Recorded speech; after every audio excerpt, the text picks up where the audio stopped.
Chapter 14. The Israelites leave Egypt. The baby Moses. Do you remember reading about Abraham? When Abraham lived in Ur, he was a polytheist. He believed in the moon god and many other gods, but after Abraham heard a voice telling him to go to Canaan, he became a monotheist. He believed that there was only one God, and that the voice that spoke to him was the voice of that one God. Abraham had a son named Isaac, and Isaac had a son named Jacob. Jacob didn't have just one son, he had 12. Each one of those sons had a big family too.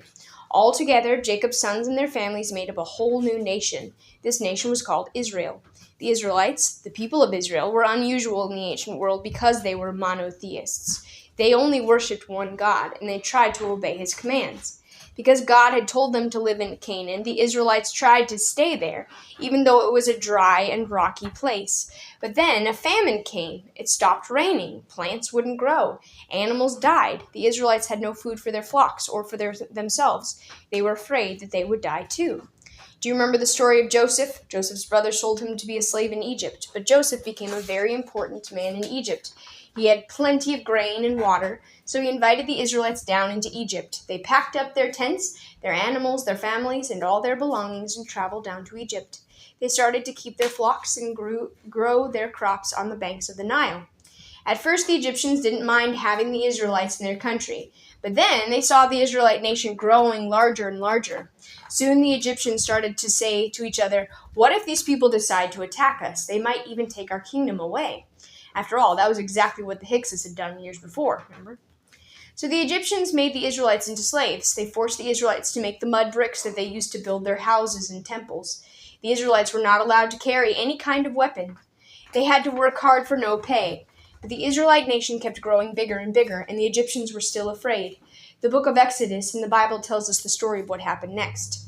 The Pharaoh of Egypt sat on his throne, a frown on his face. "What will I do about all those Israelites in my country?" he thought to himself. "There are more and more of them all the time. Soon they will take over Egypt. If only they didn't have so many children."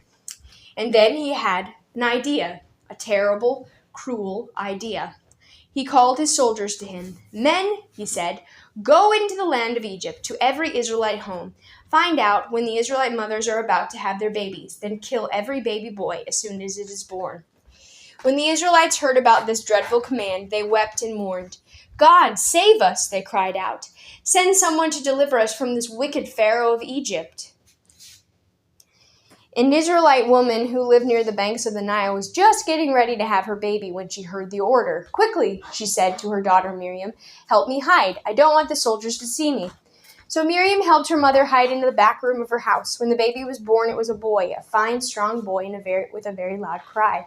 "Quiet," the mother whispered to her baby. "Don't cry so loud, or the soldiers will hear you." For 3 months, the mother hid the baby from the soldiers of the Pharaoh, but the baby got older and louder. He started to giggle and coo.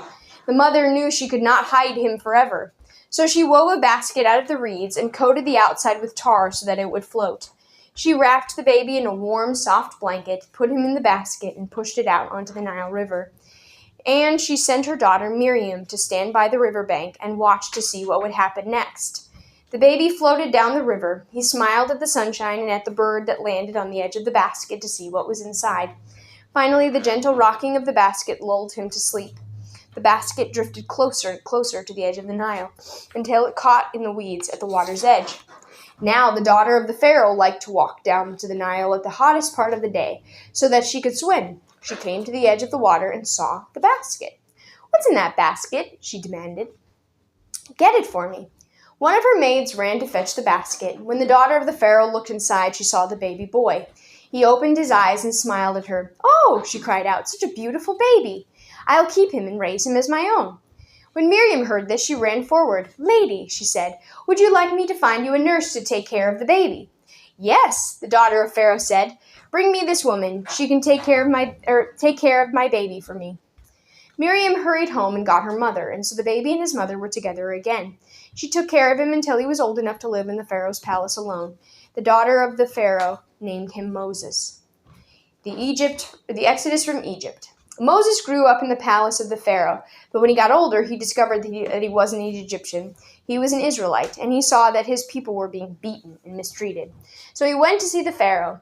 "I am an Israelite," he said, "and I worship the one God of the Israelites. God says, 'Let the people go.'"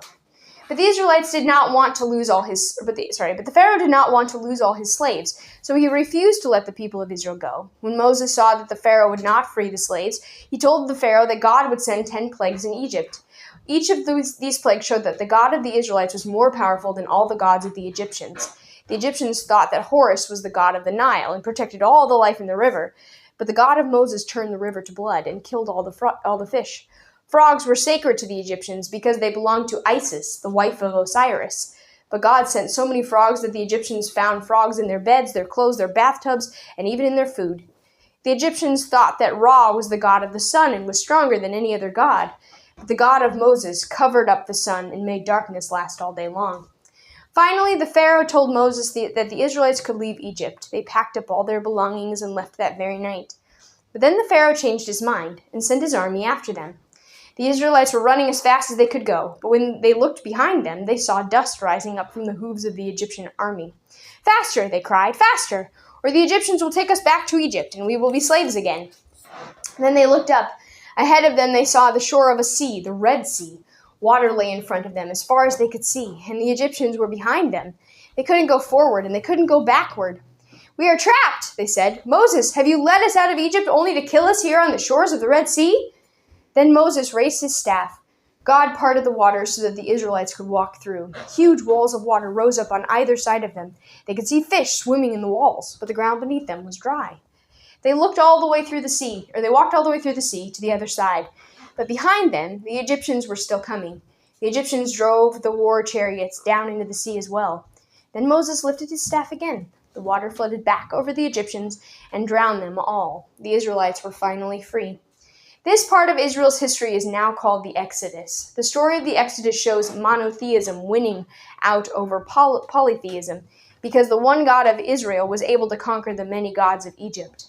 The Israelites walked from Egypt all the way back up to Canaan, where Abraham had once lived. They lived in Canaan for many years and became a powerful kingdom in their own right.